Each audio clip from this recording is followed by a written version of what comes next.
Hello and welcome to another episode of Faces of the MRM. I have a very special guest today. His name is Matt O'Connor. You probably know him. He is the founder of the group Fathers for Justice in the UK. And I have to say, it's quite an honor to have you on the show. Matt, how are you? I'm good, Thomas, and thank you for inviting me on. And I'm hoping we can have a really constructive and positive debate about the challenges facing men and boys around the world. Yeah, important conversation. So you are a father's rights activist. Fathers for Justice is specifically geared towards the struggles that fathers have in family court. Now, my channel is a men's rights channel, Mm. but the fathers' rights movement and the men's rights movement have almost a complete overlap. So they're very much It, similar. do you know, Thomas, when I first started Fathers of Justice, I was like most of us, we start off naively and we assume that we have rights and life's going to be fair and equitable because we live in an age of equality where it's supposed to have equality for all. And then you realize that Animal Farm, that some animals are more equal than others. And in the age of Me Too, or as I like to call it, the me, and Me Too movement, obviously kind of discovered this whole alternative reality show, which is what we live at the moment, where all women are victims and all men are perpetrators. So when I started F4J in 23 years ago, can you believe it, Thomas?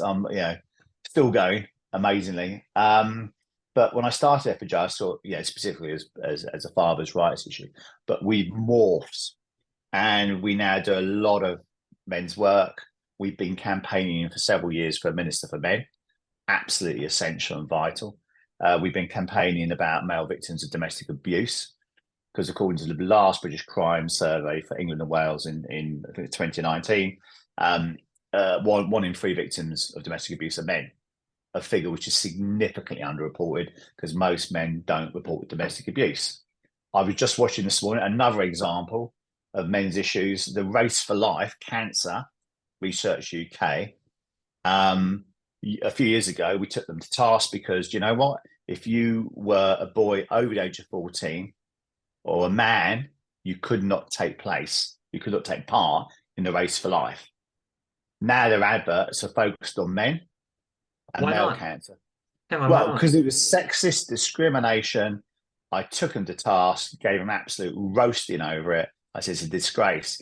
And then I found out, because I naively thought I believe all the propaganda and the bullshit, I thought that more women die from cancer than men. But then I discovered it's the other way around. More men die from cancer than women. So that was another falsehood perpetrated by Cancer Research UK. But yeah, it was disgraceful that you couldn't take part. My son couldn't take part if he was over the age of 14.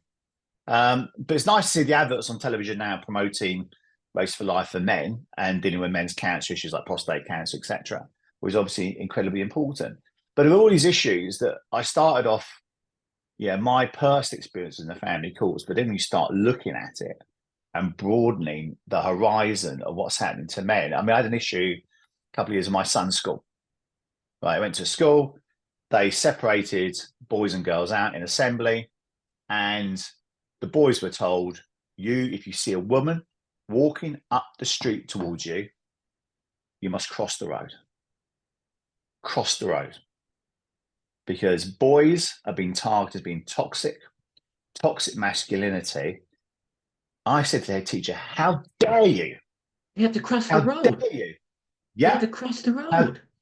dare you speak to my son What if he has a and tell him sprained he's a ankle? perpetrator? What if it, so hang on. So hang on. So I mean, first of all, what if he has a sprained ankle and he is on crutches? What if crossing the street, it's a dangerous street, it's a busy street, he's putting himself in Mm, harm's way with traffic, but just the mm, audacity that he has to change his path yeah, because he happened to have been born a male, so he sees a woman walking yeah, towards him, he has to cross the street, and your son was yeah, told this in school? yeah. And this is an ideology, not just in my son's school, right across the education system, that boys have been told they're toxic, they're obviously behaving inappropriately with girls, that they're a risk to girls and women. And this is leaving a terrible psychological imprint on our boys who are raised in this environment and are told they're worthless. You know, they're perpetrators, they're toxic. How dare you? So we need to fight back on that. We need to fight back against the ideology, which is not just permeating the education system, it's permeating government, because none of our politicians have got the balls and the backbone or the spine to get up and address what's going on in our country. Well, hang on. Or to, There is one, I will say. Do you know Philip Davies? I've heard of Philip Davies. Yeah. Now I think it's going to be I've actually Sir Philip Davies, I think, isn't he? Now he's been I think it 90. is, yes. Yeah. I had lunch with Philip Davies at the Cinnamon Club. He in Mm, 2020, when the UK was debating the domestic abuse bill, they mm, wanted to be gender neutral. So male and female mm. victims would be treated equally under law. And a lot of Yeah. feminist organizations, such as the Fawcett Society, such as Refuge, they Oh actually God, yeah. protested. They were unhappy Yeah. that male victims would be treated equally. Mm. And Phil Davies and Jess Phillips got into a sparring match over this. But Phil Davies fought very, very hard Mm, and he won. And thanks to him, male mm. victims, at least on paper, we all know not in Yeah. practice, Yeah. but at Yeah. least Yeah. on paper, the domestic abuse bill was passed, as far as I know, recognizing Mm. male victims as equal. So he's one good person that we do have in He Parliament. is, and there are a few, and there's a few I've worked with. Everybody's favourite, George Galloway. A few years ago, we had an early day motion in Parliament. I mean, it was early day motion 210, which supported the principle of equal parenting for fathers, and it was 2013, I think, actually, and we had a big bash in Parliament. It was the first time I'd been invited back after we padded on Tony Blair in 2004. So I had like a 20 strong security entourage with me as I walked through. So there are some good politicians, but they're rare. I've dealt with most politicians in my time. And I remember speaking to Ian Duncan Smith a few years ago and he said, if anybody raises the issue of men's rights or fathers' rights, it is political suicide. That's what he said. So the majority of MPs will not go near this as an issue. They're too frightened. And when you have people like Jess Phillips, who is a member of the fanatical feminist Taliban, in my view, she's a nasty piece of work. She She's said some awful. appalling, yeah, She's she said some awful. She's appalling. awful. She is. I mean, literally, she said some appalling things about us. I challenged her. I said, okay, let's have a debate. Let's have a open debate in She a blocked public me on forum. Twitter, actually. Oh, yeah. Same here. Yeah. Well, it's exactly. Well, great. We've got a badge of honor. A badge of Hmm. honor there, Thomas. She's exactly the same to me. Refused to engage. Refused to debate. That's pretty typical for somebody like for Jess Phillips. There's an interesting thing that we did develop a campaign because it was quite interesting. She lives in quite a heavily Muslim community, and a lot of Muslim dads are having contact issues. And it's ironic also. She's a mother of two boys. She So is. I don't know what she's going to do when the kids grow up and then they've got access issues. I mean, what's she going to Hmm. say to them then? That you're domestically abusive and you shouldn't see your kids. And so I think she's in a bit of a double bind at some point. That the chickens will come home to roost for poor old Jess, and she'll no doubt have a epiphany and a moment of enlightenment when she realizes the family court system discriminates against men only on the basis of their gender. That is it. There's no other discriminatory reason for it. And don't forget, these are the only courts that operate in complete secrecy, you know, with an unelected, unaccountable, unsackable judiciary. The only courts in our country. It's the sort of thing, court system that even Kim Jong Un will probably go, hey, that's just too crazy. As you're taking it too much to an extreme. And this is supposed to be in a modern, progressive democracy. Don't make me laugh. It's a Yeah, disgrace. Spain does the same thing. They call it the Organic Law 2004, where their domestic courts are completely separate from the regular courts. And a Mm, man in Spain, if he's accused of domestic abuse, is mm, not allowed to defend himself in courts. And it's a mm, separate system from the regular Spanish court system, mm. basically exactly the same. The man doesn't really have any rights to speak of, and he can No. be stripped of his children. He can be accused of domestic violence without any evidence whatsoever. Mm, So it's more or less the same kind of thing. And you see the same kind of playbooks in all these Yeah. countries. And Yeah. so I want to talk about the role of men's rights versus feminism, but really, really, really fast. I just want to kind of do a very brief background on you because I love your story. You founded Fathers for Justice in 2001 when you were losing custody of your children, and you did a very brave thing. You actually walked out of the courts, and one of the one of the staff of the court begged you to stay, and you didn't. You Mm. walked out, and then 2 weeks later, you won back partial custody of your children. Yeah. Do I have that Yeah. correct? Yeah. I mean, I was going through, it was a horrendous time of my life, but, I was suicidal. Um, Jack Daniels was my spiritual advisor at the time. And I don't reckon I don't recommend him if you're depressed and going for the family courts. You should avoid going down that path. But I was really suicidal, and I just got to the point, Thomas, where I was on this hamster wheel of misery, and I Mhm. just mentally was falling apart. My business partner had been killed, completely separate thing. I couldn't get into my house. I couldn't see my fucking children. Excuse my French. My life was like ground zero. I had nothing, nothing. I was penniless. And I remember going into court on the day I said, I climbed up onto the bench when the bench is in the court. And I stood up and I said to the judge, I'm going to put you out of a job if it's the last fucking thing I do on God's earth.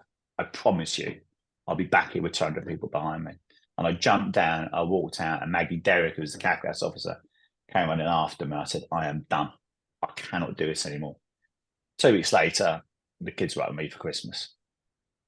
And I think at that Good for point, you. I think my ex-wife realised that Good I, for you. I, I was walking away. We call it the retreat strategy now. But I follow through after I said it. I meant it. Yeah, I come from the west of Ireland. My family from the Fighting Irish in County Kerry. Right, we love a fight, and I was also raised as a campaigner. Apologies. What? Oh, so you're Irish. Well, originally Irish. Well, O'Connor. The name's the clues in the I'm a last Kings Carney. of Ireland. Oh, I'm oh, right, of course, yeah. I'm from Mayo County. All right, okay, fantastic. Yeah, further north than my lot, but yeah. So yeah, I'm a quite a passionate person, and I'm a father of three boys, and I feel very strongly about what happened to me and about what happened to them, and so in the end, I kind of slightly, in a moment of madness, started Fathers for Justice with a view of doing what it said on the tin. You know, a lot of people come up with Ponzi names, but I want to go Fathers for Justice does what it says on the tin.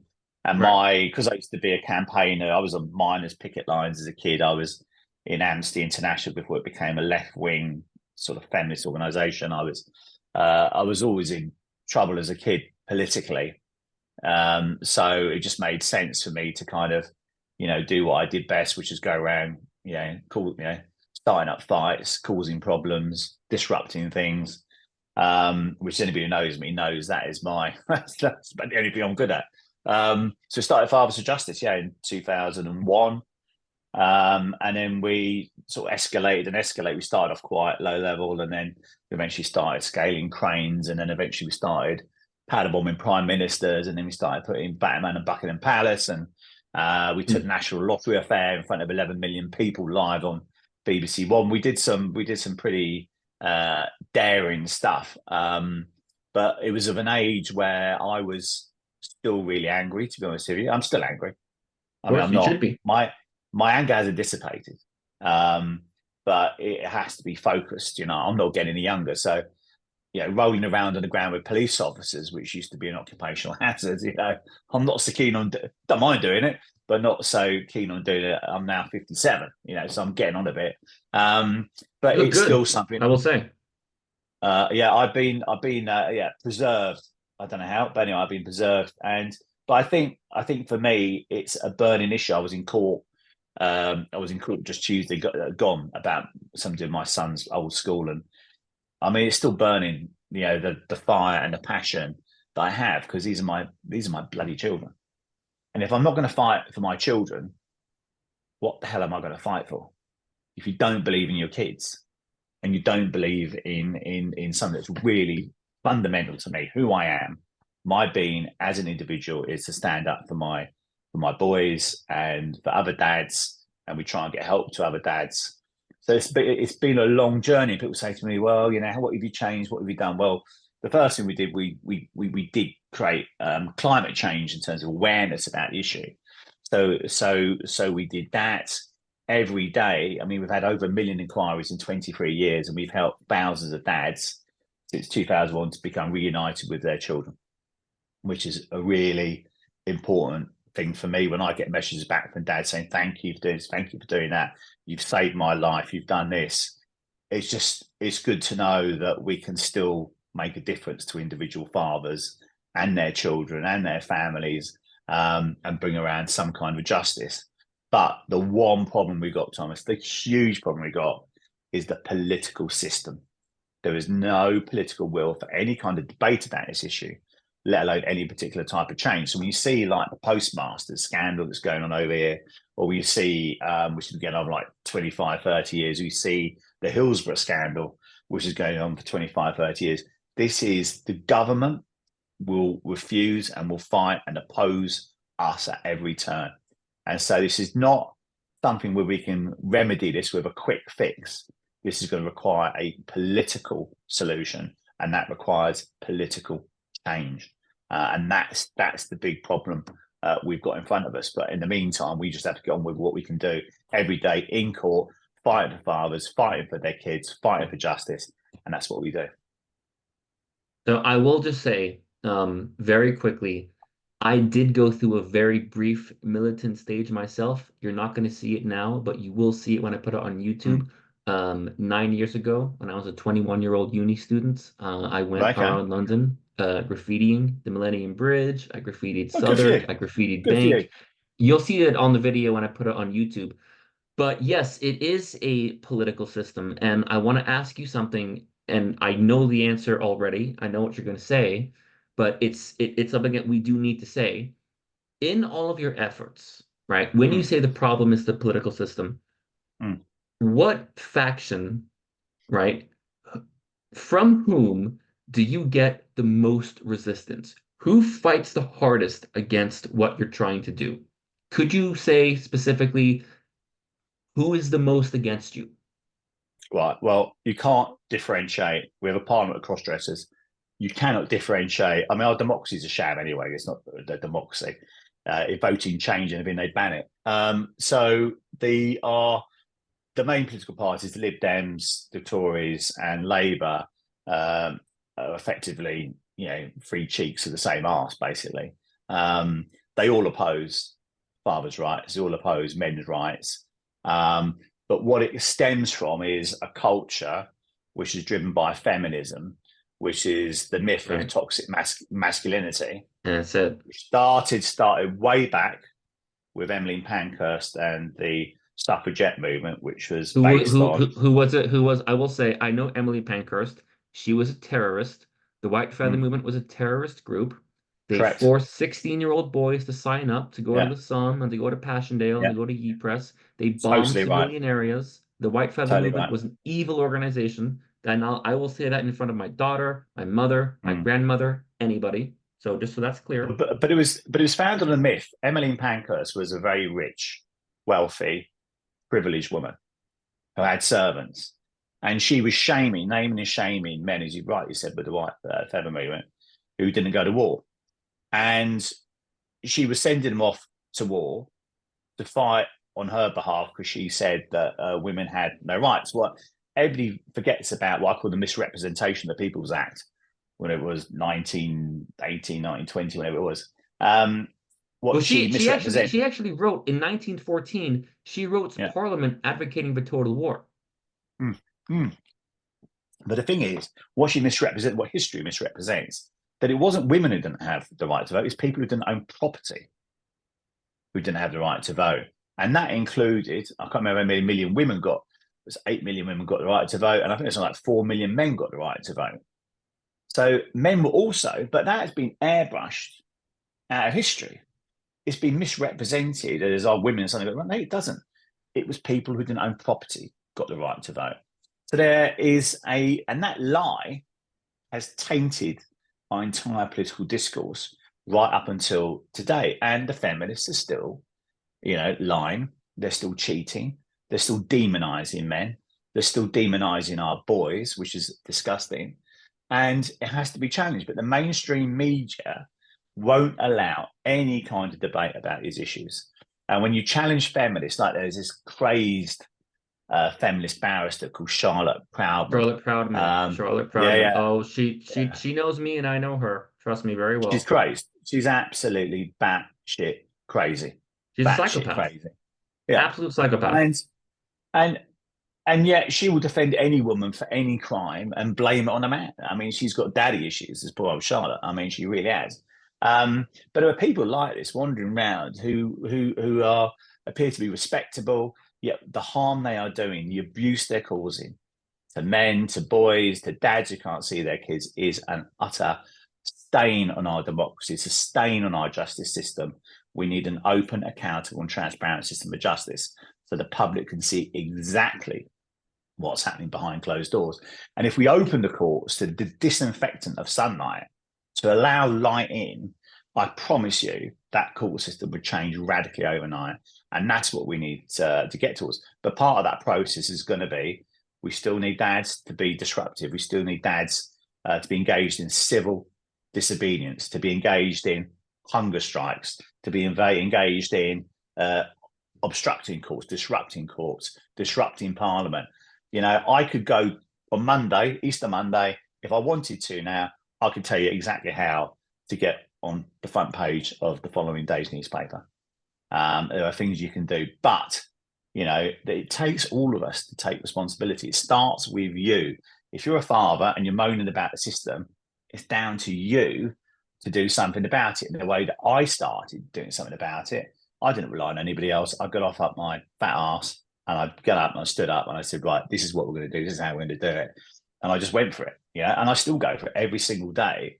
People who know me, people I work with, we are fighting. We will continue until they drag me out by my boots, Thomas. I'll carry on fighting for better or for worse. Because I say it as a father of 3 boys, and that's why I feel so strongly. And the thing is, people often accuse fathers' rights activists and men's rights activists of, oh, you're more concerned with being anti-feminists than actually helping men. You don't really care about helping men. It's just a secret excuse to hate women or hate feminism. The problem is we are attacked by feminists. When we try and advocate for fathers' rights, when we try and advocate for men's rights, we get attacked by feminists. They don't just leave us alone and let us advocate. They go out of their way to challenge us and try and stop us. So what choice do we really have? Well, let me tell you a few home truths, because I get this a lot.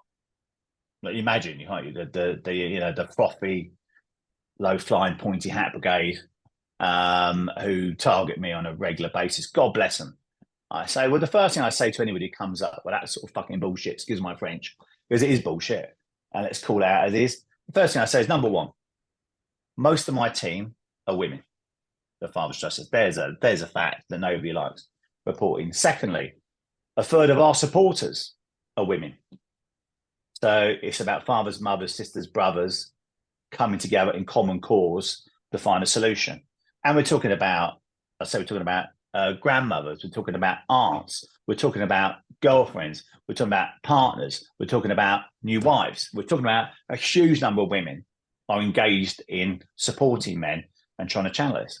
But the other thing that makes my blood boil, when people say to me, oh, you're this, you're anti-women, you're a misogynist. Firstly, anybody who calls me a misogynist has never seen my wardrobe. I've got the most colourful, flamboyant wardrobe. Let me tell you, am I in touch with my feminine side? I normally go like, yeah, check it out, baby. The second thing is, do these feminists really want women to be chained at home to their sinks, to their kids? I thought feminism was about empowering women. They could go to work. They could go have jobs. They could start businesses. They become MPs. They could become chief executive officers. They could change the world. And as Gloria Steinem said, the feminist said, women can't be equal outside the home until men are equal inside the home. So Yes, that's the Jacinda. bottom line. I want to free women. I want to free women. It's the feminists who are holding women back. Because if we had shared care, if we had what I campaign for, 50-50 shared care, both parents treated equally, mothers could go off and do all sorts of amazing and incredible things. It is the feminists who are keeping them back with this Taliban ideology that you have to stay at home with your kids playing to the bloody sink. Really? Is that a progressive? We're in the 21st century. Really? Who thinks that crazy? And it's the people like the Jess Phillips. It's the people like the Harriet Harmans. It's the people like the Charlotte Proudmans. These Clementine Ford too people, in Australia. yeah, they should not be anywhere near children. I wouldn't let No. these people near. I wouldn't let them near my pet bloody goldfish. I don't have a pet goldfish, but if I did have a pet goldfish, I wouldn't let them anywhere near it. These people are batshit crazy, in my Well, opinion. Matt, I'm being told by Zoom that we are just about running out of time because I did not get the premiere service, but I actually think this was just about as perfect and fantastic as an interview as I could have possibly hoped for. I mean, this was really, really brilliant. I have to say Good. this was fantastic. And Well, I you're have to have you very, back very kind, because Thomas. Very kind, Thomas. And thanks for asking me. And I'm always happy to discuss issues and chew the cud over anything. In the words of an old advert, anytime, any place, anywhere. okay, well, I am going to sign off this recording and I'm going to go on my editor and I am going to put it on YouTube and within an hour this is going to be online and I'm going to Send send me it to send me a you link. Yeah, brilliant. and I will share it. I'm going to send it to everywhere I possibly can because this really was absolutely amazing. So let me ask you one very, very Mm, last question. How do yeah. you see the future 5, 10 years of fathers' men's rights? Well, it's got to be political. It can only be the only answer is a political answer, and I think we need to do. There needs to be. I mean, campaigning is not a spectator sport, and I'm always frustrated that we don't have more men doing things, stepping up to the plate. I mean, we had a period where we excelled at civil disruption, and so I think we need more campaigning. We need more protests. We need more civil disruption. We also need a political wing. We need something where politically we are speaking out for men. We're campaigning for a minister for men. We're putting a safety net in to deal with the male suicide epidemic. We're dealing with male cancer. We're dealing with all the issues. We stop the demonisation of men and boys, and we start saying we need to live in a society where boys, girls, men, women are equal but different. And let's stop this kind of path of hatred, which ironically, some people say, oh, yeah, it's not about hate. But we are treating men, because men are not a minority. And because we don't tick a minority box, it's assumed that it's a man as well. Jess Phillips says, oh, it's a man as well. Look at the stats. Look at the empirical data. Think about your two boys, Jess Phillips, right? The stats and the odds against them are horrendous in More terms of likely to losing be their children. homeless, more likely to be Correct? unemployed. They do worse in Correct. school. They die Correct. younger. Absolutely. Yeah. These issues are affecting, it's not just about men. I think I wish there was a slightly warmer word, because it's not about men, it's about sons, it's about brothers, it's about fathers, it's about uncles. These are our families, half our families. So, yeah, I feel very strongly about it. I'm going to keep doing what I can do with the help and support of people like you, Thomas, so we can get this message across and get this message out there. Matt, thank you very much. And Thank you, this sir. was fantastic Thank you, sir. And a real privilege speaking to you. And thanks for your time. and a privilege speaking to you too. This has Take been care. another episode of Faces of the